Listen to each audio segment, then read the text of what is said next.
То, о чем мы аккуратно говорили позавчера, полная победа Азербайджана над Арменией, решение карабахского кризиса в пользу Баку, сегодня уже безо всяких оговорок стало фактом. Но в процессе развернутого Азербайджаном смертоубийства случилось и еще кое-что, что сразу изо всех сил попытались даже не замести под ковер, а просто не заметить. Азербайджанская сторона расстреляла автомобиль российских миротворцев, в результате чего погибло 5 человек, включая заместителя командующего подводными силами Северного флота, капитана первого ранга Ивана Ковгана. Раз уж официальные российские спикеры вовсе не хотят поднимать эту тему, то об этом стоит поговорить нам.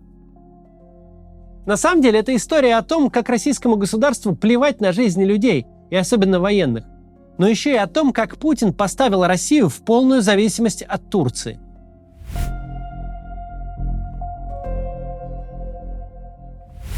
Тут для начала уместно мысленно вернуться в начало 22 года, когда лепили казус белли, повод для начала полномасштабной войны с Украиной в феврале прошлого года. Тогда на абсолютно пустой парковке был взорван едва живой УАЗик, что было объявлено покушением на главу МВД Донецкой Республики.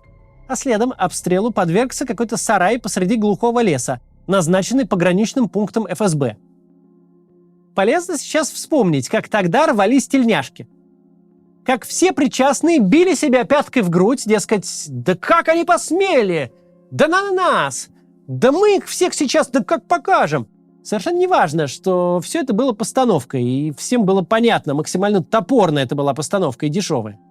Важен был сам уровень понтов. Даже удар по сараю в глухомане – это покушение на неприкасаемую российскую территорию, на наш священный суверенитет. Спустя 19 месяцев в Карабахе гибнут российские миротворцы. А российские спикеры изо всех сил делают вид, что ничего не произошло. Минобороны одной строкой отчиталась о гибели и замолкла. Сколько миротворцев, кто они, откуда, как зовут?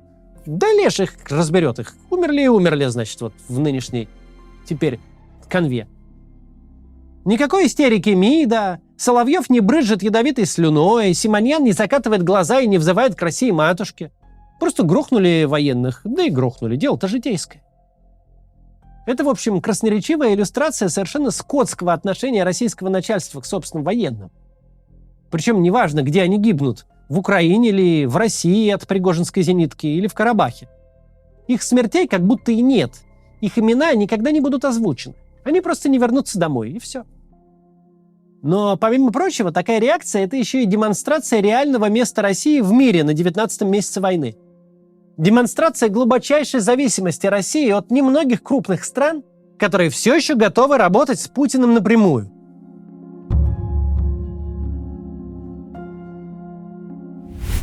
Очень мило, конечно, таскать чипы через Кыргызстан, фантазировать о переориентации на Китай, дружить с Северной Кореей.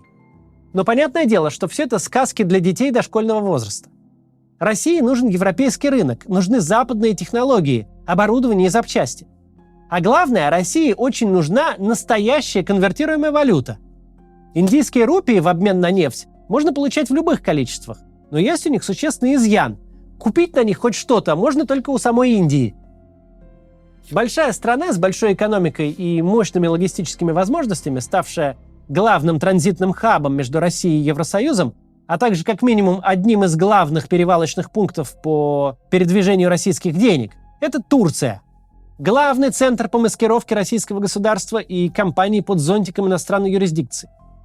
Так вот, такая страна – это вообще не тот субъект переговоров, с которым допустимо ссориться. Помнится, одной из главных претензий к лихим 90-м было внешнее управление. Дескать, Россия до такой степени зависела от кредитов МВФ, поставок гуманитарной помощи и лояльности западных контрагентов, что внутриполитические решения принимались не в Москве, а в Вашингтоне. Вот только такое рассуждение никогда даже рядом не стояло с истиной. Да, Россия нуждалась во внешней помощи, но никогда не впадала в такую степень зависимости ни от одного из своих доноров. Так продолжалось вплоть до начала этой войны. То, что мы видим, это закономерный побочный эффект изоляции, о котором поначалу никто не говорил. Да, особенность рыночной экономики в том, что грохнуть ее почти невозможно. Если у кого-то есть доллар, в любом случае найдется кто-нибудь, кто этот доллар ему обменяет на искомый товар. Через третью страну, через левый банковский счет, в тайнике чемодана, в покрышке грузовика, через пограничную реку, по горному перевалу, подземному тоннелю, сбросят самолетом, в желудке провезут. Да неважно как, чем и где, но обмен будет совершен. Потому что торговля принципиально бессмертна, сколько санкций ты на нее не накладывай и как с ней не борись. Лучшее тому доказательство – это мировой наркотрафик. Американцы стены строят, рейды проводят, пограничников военизируют. В небе круглосуточно висят дроны с тепловизорами. На каждый доллар, который зарабатывают латиноамериканские наркокартели, приходится баксов 10, которые тратят американские налогоплательщики на борьбу с ними. Не сегодня-завтра США просто прокопают канал от Тихого океана до Атлантического по границе с Мексикой. Но мы своими глазами видим всю тщетность этих усилий. Вот как полвека колумбийский кокаин был к услугам потребителей хоть в Техасе, хоть в Нью-Йорке, так и остался. Потому что если человек хочет обменять свои доллары на пакетик белого порошка, то хоть ядерную бомбу скинь на Колумбию, способ все равно найдется. Если это работает, если наркокартели способны реализовывать свою продукцию даже против вооруженного сопротивления и против прямого сопротивления всех государств мира, особенно американского, то очень наивно думать, что большая страна не выстроит серых схем импорта и экспорта в обход санкций. Но практика это не бесплатная. Когда у тебя резко сокращается перечень тех, с кем ты можешь работать, контрагентов, когда работа с тобой – это риск, то существенно повышаются не только издержки. Резко вырастает как ценность каждого, кто готов с тобой работать, так и твоя зависимость от него. Последствия этого могут быть двух типов. Во-первых, любые проблемы оставшихся у тебя партнеров становятся и твоими проблемами тоже. Например, тот же Китай. Сегодня он находится в ловушке среднего дохода. Исчерпаны базовые возможности для экономического роста, и он резко замедляется. При этом образовался очень тяжелый кризис на рынке жилья. В августе обанкротился крупнейший в стране застройщик. Ну а с молодежной безработицей все настолько плохо, что данные по ней просто перестали публиковать. Китай сегодня проходит точку, которую проходили все развивающиеся экономики. И, в общем, нет особых сомнений, что следующий глобальный кризис придет именно оттуда. Что мы увидим повторение 1997 года, когда резко встала экономика Японии и случился новый азиатский кризис. Только ждет нас проблема в существенно большем масштабе. Вот экономических проблем Китая о России не было бы хорошо ни в каком варианте, даже в мирные времена. Ведь резкий рост цен на энергоносители в 2021 году обеспечивался именно развивающимися рынками, и в первую очередь именно Китаем. Большой кризис в Китае мгновенно и драматически скажется на нефтяных ценах. Но в нормальной ситуации, когда Китай всего лишь один из важных контрагентов, это была бы просто проблема. А вот когда Китай – главная надежда и опора, когда в переориентацию на его рынок вложено столько усилий, когда нет пространства для маневра, то кризис в Китае – это уже не проблема, это катастрофа. Китаю достаточно просто чихнуть, а российская промышленность, добывающая сфера, а за ними и правительство слягут с воспалением легких в обнимку с юанями, лежащими в резервах. Вторым последствием схлопывания списка контрагентов становится то, что оставшиеся, особенно крупные, становятся незаменимыми. А значит, получают возможность ставить те условия, которые только взбредут им в голову.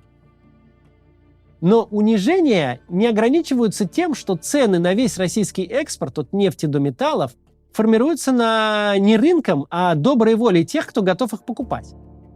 Унизительное положение России подчеркивается вполне определенным отношением, как к режиму-изгою, который никуда не денется, который не в состоянии не то что защитить своих союзников или наказать тех, кто убивает его солдат, но даже сколько-то внятно эту проблему озвучить. Почти все сообщения, которые мы сегодня слышим о гибели 5 российских миротворцев, включая заместителя командующего подводными силами Северного флота в звании капитана 1-го ранга, что соответствует полковнику в армии, идут с азербайджанской стороны. Азербайджан ничего не отрицает, не перекладывает ответственность. Позиция Азербайджана очень простая. Ну, сорян, перепутали ваших с армянами, с кем не бывает. Вот вам соболезнования. Тут важная деталь. Российских миротворцев перепутали с армянами, когда режим прекращения огня уже вступил в силу. Когда они должны были стрелять вообще ни по кому. Ну, кого бы это волновало? У российской стороны по этому поводу вообще нет никакой позиции. Официальные заявления настолько скупые, что вполне ясна их задача – как можно быстрее забыть произошедшее, вытеснить его из новостей. Никаких громких соболезнований, никакого посмертного вручения орденов. Вообще, если вы российский военный, или если оказалось так, что вы на российское государство в том или ином виде работаете, то вам очень важно умереть в правильном месте и в правильное время, и от правильных рук. Если речь о Владлене Татарском, отбитом на голову уголовнике, погибшем от взрыва в питерском кафе, то он получит орден мужества. Потому что очень политически правильно умер. А лишний раз вспоминать тех, кого грохнул важный партнер и друг еще более важного партнера, это ни ко времени, ни к месту и ни в кассу. Из поста официального спикера МИД Марии Захаровой даже невозможно понять, кто, собственно, застрелил российских миротворцев. То ли Никол Пашинян, то ли неустановленные высшие силы.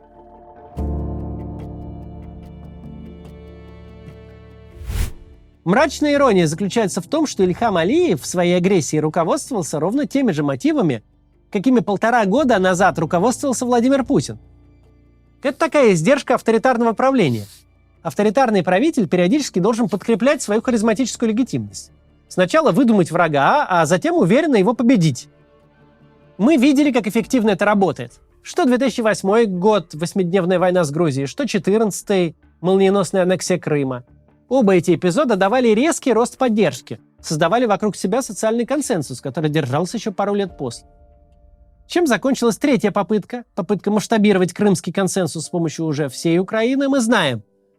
Не дав Путину ничего, кроме проблем, эксперимент открыл дорогу всем желающим за счет Путина укрепить собственную власть. Как сейчас выглядит Алиев в глазах своих граждан?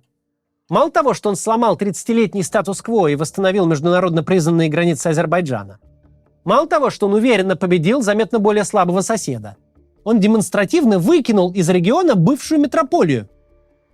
А бывшие метрополии, которая еще недавно выглядела такой могущественной и агрессивной, которая грозилась повоевать с целым НАТО, ничего не осталось, кроме как утереться и отползти.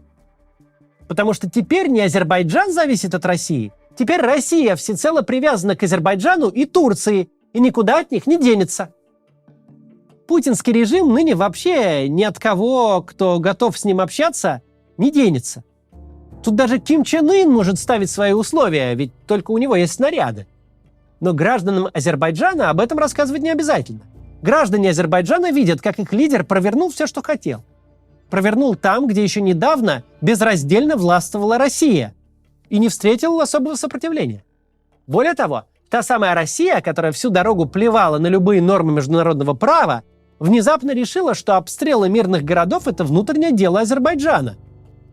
Ведь все происходит внутри тех самых границ, которые нарисовали большевики, как мы помним, и которые Путин всю дорогу демонстративно игнорировал. Это тот случай, когда римский принцип «ищи кому выгодно» не работает совсем. Война совершенно невыгодна Путину. Развязал он ее из чистого идиотизма. Но она стала выгодна для каждого, кто хочет решить свои внутренние проблемы за счет России. Ильхам Алиев с этим блестяще справился. Все произошедшее должно показать не только нам, но и всем наблюдателям, особенно западным, насколько далеки от истины все рассуждения о стремлении Путина построить империю, поделить мир с Америкой, возродить былое величие. Путин добивается только одного – уехать из своего кресла только вперед ногами, править до конца жизни. На этом его цели и задачи заканчиваются.